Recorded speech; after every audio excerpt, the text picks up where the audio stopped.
You're listening to Two Guys Talking Wine with Michael Pincus and André Prue. Hello, Michael. Andre. What? Are you having a stroke? No, I'm like, I literally am, so this is our first, recording session. This is our first get-together in the new year, is it not? It is. And, so I brought a special bottle with, and, I know you were dry January, so. Well, okay. I mean, full disclosure, because I tend to not make a huge deal about it on social media because I work in the wine business, and while I'm personally doing dry January, I'm encouraging people to buy my wine. But I mean, this is something I don't talk about a lot about on the podcast. Is I come from a family of addicts. My brother is an alcoholic, and my uncle is an alcoholic. And my father can no longer drink because he has cirrhosis of the liver, which arguably could have been caused by alcoholism. So it's something where I try to be extra mindful of my drinking habits. And for the past few years, I've done dry. I call it dry-ish January. And so far it's worked out. Like, really, what I do is I'll make exceptions for dry January for professional obligations like this. I like to think I'm an obligation. Okay, maybe obligations aren't the right word, but I mean, like, we're recording this on January 9th. I'm heading down to the Ice Wine Gala next week, and I'm planning on enjoying myself. And I mean, that's it. But since January 1st, I have had one glass of wine with another professional obligation, Muroki, who I do another podcast with as well. So, yeah, I thought you and I would talk a little bit about dry January, because you and I had a conversation where I know you were poking a little bit of fun at me, but I wanted to share something with you because I think your feelings are actually completely valid. Oh, Jesus. It's a new year and a new Andre. What happened? So, do we want to recreate the conversation a little bit?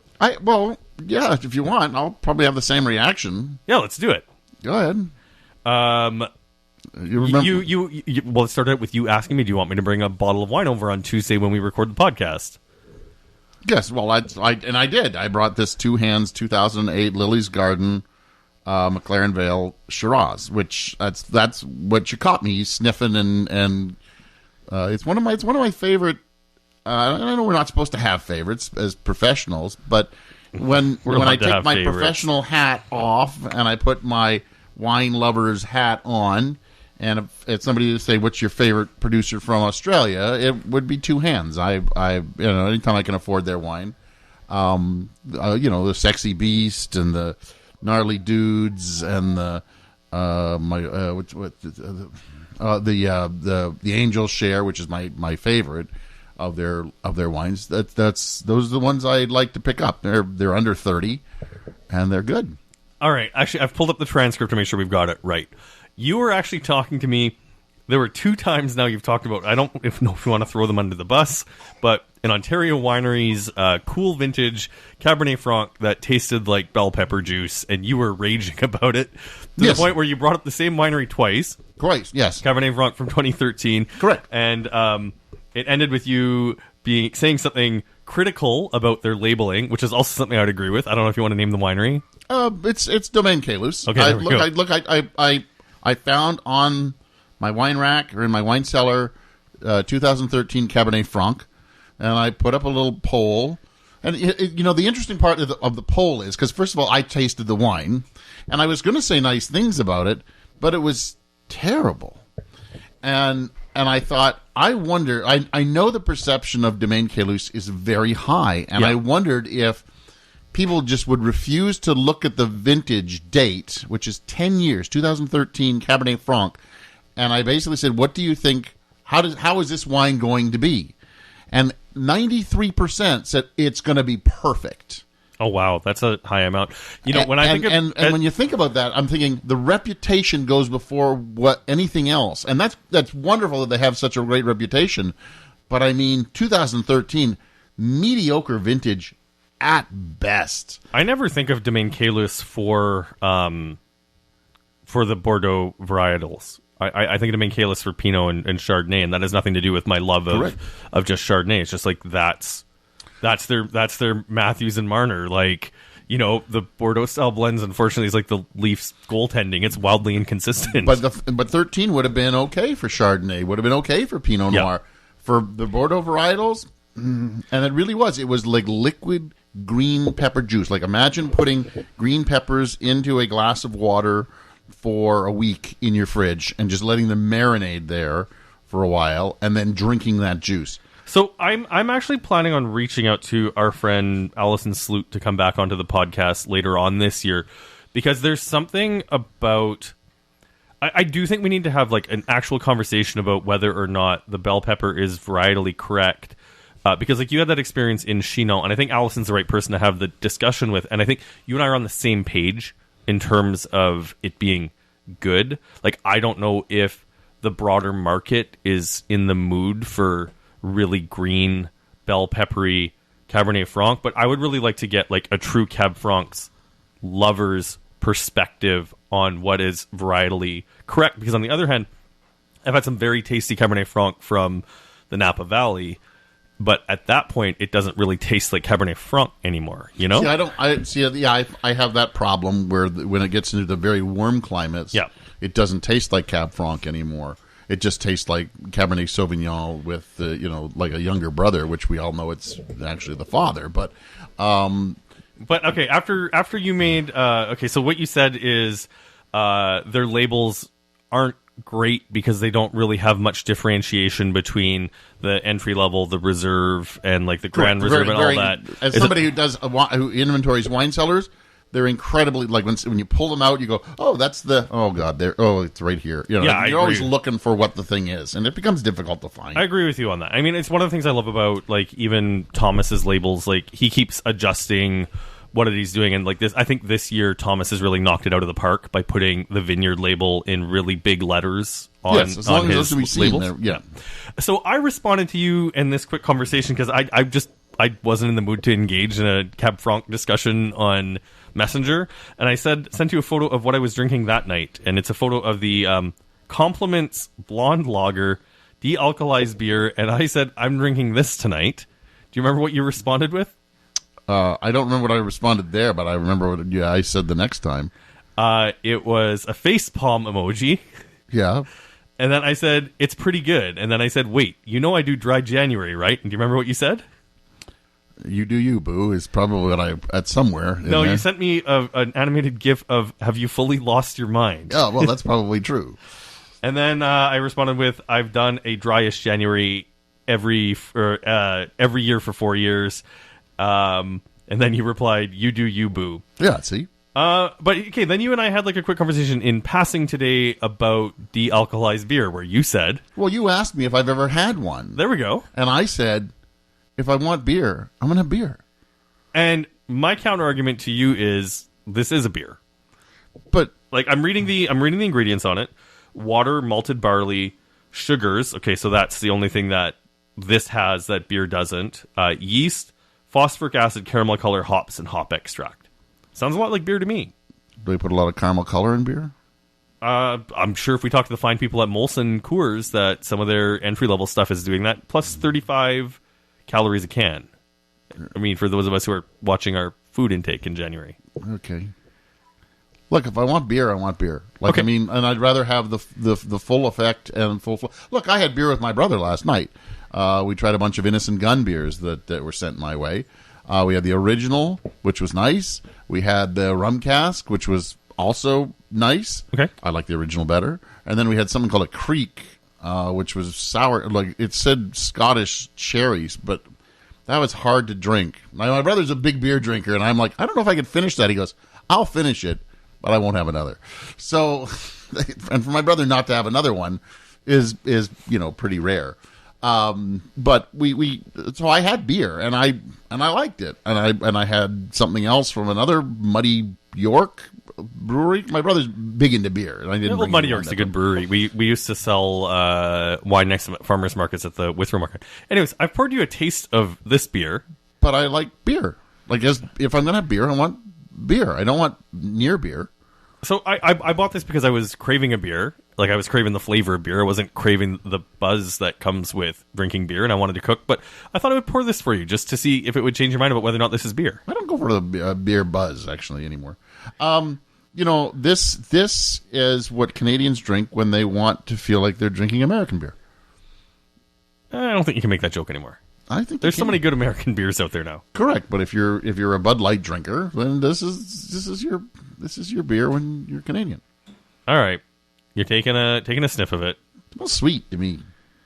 I mean, when you're dropping alcohol from a product, you're often replacing it with sugar. And actually, my problem, I've had the Kronenberg, the 1664 near beer. It's like 110 calories. 110 calories a can. Oh, you did not like that. No. Oh, I'm disappointed in that. It's like a watered down ginger ale. Or a watered down beer, one of the two. Could you take another sip and maybe the watered down ginger ales from the taste of Shiraz in your mouth? No, that's like a... Okay, here's what so there are people who love the flavor of water. Okay. And I know I need water, so when I drink water, I usually put those drops in, that gets us some flavor. This tastes like I've not put enough flavoring into the water, and it tastes more water. So it's like I've taken one of those little squeeze things, what do they call them, flavor enhancers or whatever. So I've squeezed like one thing into it and taken a sip and going, oh, not enough flavor in there. There's no flavor in that. I don't know. It doesn't taste like it. And again, I had beer last night from Innocent Gun, so it's not like I had. I know. You know how beer tastes like. I'm actually a little surprised at your reaction. Like, I wasn't expecting you to say that this was, oh my god, the best thing in the world. But like, to me, this tastes like a light beer. Like this, I think you saying it tastes like American beer is as much as you were taking the piss, like you were making a joke. To me, this tastes like a Coors Light. Like this tastes like a watered down Coors Light. I've had Coors Lights with more flavor than that. Yeah, but I don't know. For me, like for dry January, I had another. I guess if you're really going down that path, and you can't be without your beer, I guess. But for me, it's not about a being without. Like, it's about having a viable like alternative that doesn't have the alcohol. And like, I don't. To me, this reminds me a little of. I gotta go back to something with real alcohol in it. Okay, Michael. Okay, let me just finish up like on 2 points here. First off, I had a friend come by on the weekend who was doing dry January and said that, like, jokingly, that he was struggling with it a little bit. He's a little younger than me, and he works in the music industry, or is part of the music industry in a casual way. So, you're around a drinking culture all the time. So I poured him one of these, and he went to the grocery store to pick some up on the way home because he thought it was a good alternative. Of course, he's been without beer for 9 days, so he's going to go for anything that he can get his hands on. Oh my god, this may taste like beer. I may have some. And I think the thing I was looking to kind of like slipstream the conversation down is, like I said, for me, this isn't like not beer because it doesn't have alcohol in it. And like, you're concerned about the flavor aside, like that's fine. I think, when you get back from Italy, when we're recording this, I may try to find some other non-alcoholic, de-alcoholized. There, I nailed it on the third try. De-alcoholized beers for us to try just to see if we can do that. But you want to try and pull one off on me and just say which one's the real beer? Well, no, but I don't think you're going to get that. You'll notice a difference. It's just like finding something that tastes good. And I think one of the problems that we have with drinking culture in North America is your alternatives are alcohol or kids menu, right? And one of the nice things about de-alcoholized beer is it doesn't make you feel like you're ordering off the kids menu. Plus, it's one of the fastest growing segments in the market right now. So, so here's my question. If you want it, I guess it's my same thing with, I'm going to get in trouble. And why not? It's a new year, so I might as well go full hog and getting in trouble here. But it's like faking, right? Or this is where I was hoping you were going to take the conversation. Like a burger patty that tastes like a burger, but it's not made with meat. Not. It's made with whatever they want to make it with. Do you know what? Just eat the meat. If you're going that far, just eat the damn meat. Just eat the damn bacon. If you've got to make some, imagine what they've put in that to make it taste like bacon, to make it taste like a burger, like to make it give, like there's got to be. I was having another conversation with somebody else about this, and think of all the things that they put in it to make that, veggie burger taste like a real hamburger. And if you really wanted a real hamburger, just have a little bit. Like, you don't have to eat the whole, like, you don't have to get a big burger. You can do a slider if that's what you feel like. And I was going to say the same thing here. Instead, I don't know how many beers you have when you drink beer. Like when you come home and you go, I feel like beer. Like my brother will drink a beer. There seems to be one in his hand all night long until he goes to bed, right? And I don't know if that's true or not.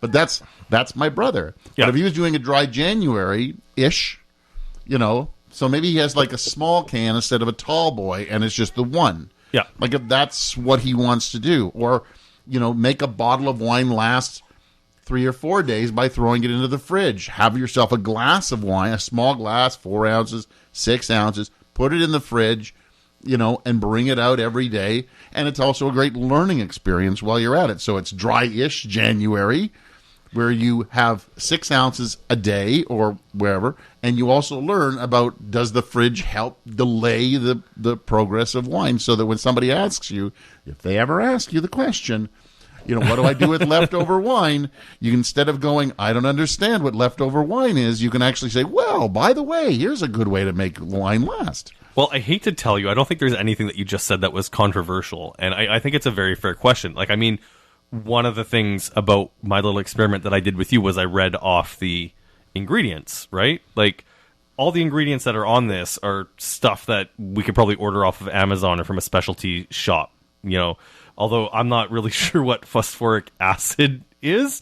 I mean, it sounds like a chemical, but I don't know. It's the only thing on here that, I don't really recognize. I don't think it's that bad for me, but like, I think when you're talking about, like you said, like the Fakin and the Beyond Meat, like there have been lots of conversations about whether or not those are actually healthier. And it's the other thing too, like one of my favorite meals of 2023 was when I ate at La Bartola in Toronto, and by the way, the ADX wines are now sold there because I had such a good time eating there. I needed my wines in their restaurant, so shout out on 2 counts, but I ate there before deciding to make the sales call.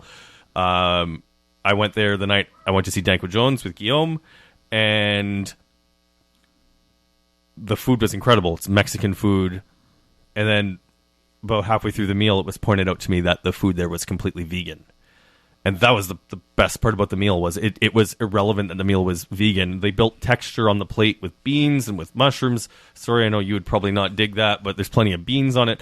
But like, you still get that like full mouthfeel. Like, the whole idea that vegan cooking has evolved beyond just like a bowl of leaves is like something that I think is fantastic. But the thing is, nothing on my plate was cooked to be like, oh, we've diced up these mushrooms to make them feel like ground beef. It's the food was presented as the ingredient was cooked, So one of the taste. Well, I went to a tasting once at Huff when they used to do their 6 for 6, which was 6 chefs would come in. They had 6 different barrels of wine, and they paired up the wine with whatever chef they had. The chef got to taste the wine, blah, blah, blah. He made something.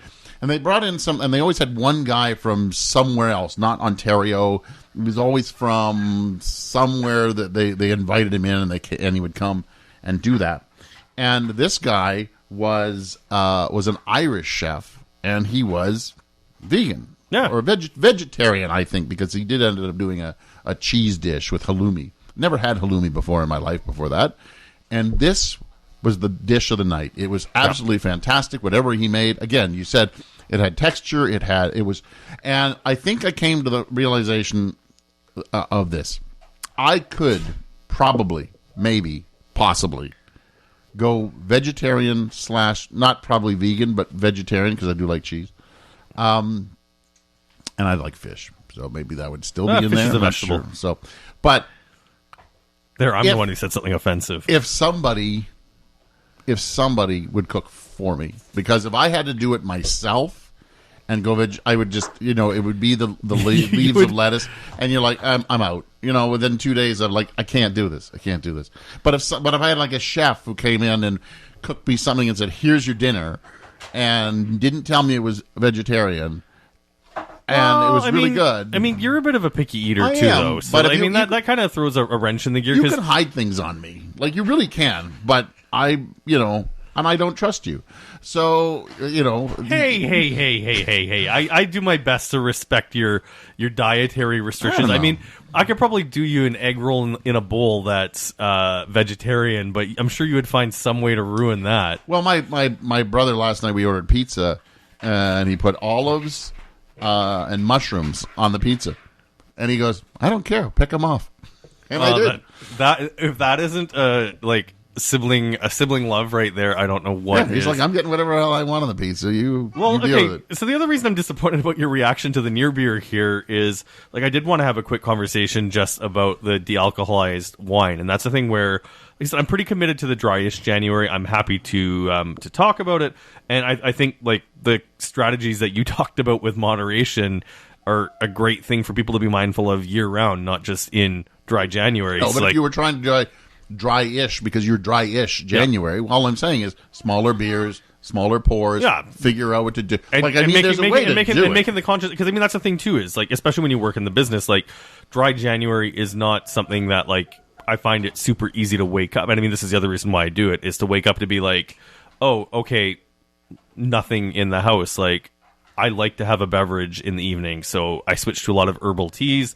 The near beer was just satisfying a craving, and I was pleased with this particular one.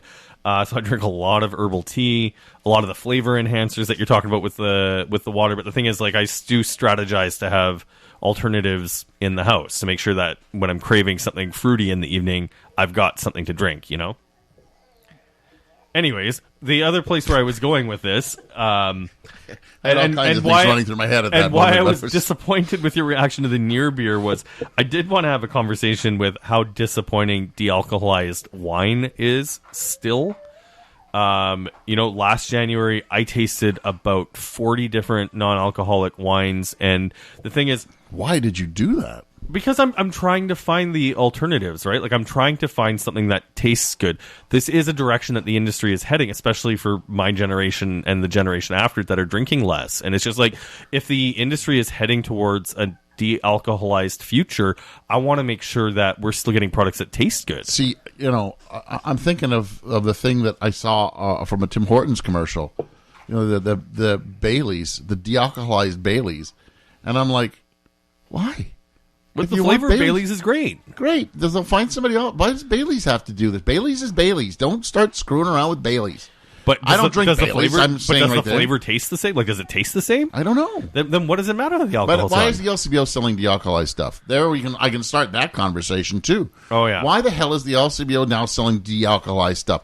Leave something for the other people to. The LCBO has got to stop getting out of their lane. Their lane is booze. I agree with that. Don't get out of your lane. And whoever's letting them do that, stop them now before they get on the road again. They got stopped years ago because they were selling glassware and bars and But all that stuff is back in there. All that stuff is back in there. Corkscrews. You can buy ice at the LCBO now. Like, the horse is out of the barn. And, like, I could not agree with you more. Like, if you and I wanted to open up a de-alcoholized or a non-alcoholic wine and beer shop next to the LCBO, there is absolutely nothing stopping us from doing that. But if you and I wanted to start selling beer and wine with alcohol in it to compete with the LCBO, now that they're cutting into our business, we can't do that. Can't do it, right? So, it's profoundly unfair, and this is once again coming from the government that's supposed to be Mr. Folks business guy. Like, yeah, but I don't know how much I don't know how much the government actually looks at what the LCBO sells. I think the government is frankly worried about the fact that sales aren't doing so hot, and I think part of it is because my generation's not drinking as much booze. Part of it is the awful mismanagement of selection and quality of products at the LCBO, and I think part of it is just I believe, and it's my opinion. This so is I'm opinion going to state here. this, but it's my opinion that George Saleas is the worst thing to happen to the LCBO. That is my opinion. I don't know what to say to that. I haven't been around long enough to say one thing or another. But I remember moving to Ontario in 2007 and looking at the LCBO through rose-colored glasses because it was so much better than what we had in Saskatchewan. Now Saskatchewan's gone completely private and things have gotten a lot better there, but still not great. And, you know, I think even up until before George took over, I still felt like there was something for me at the LCBO. Correct. But if you take a look, And what he has done to the LCBO is he's gutted selection, he's gutted choice. It's all about the bottom line to him, and it's not about serving the people of Ontario.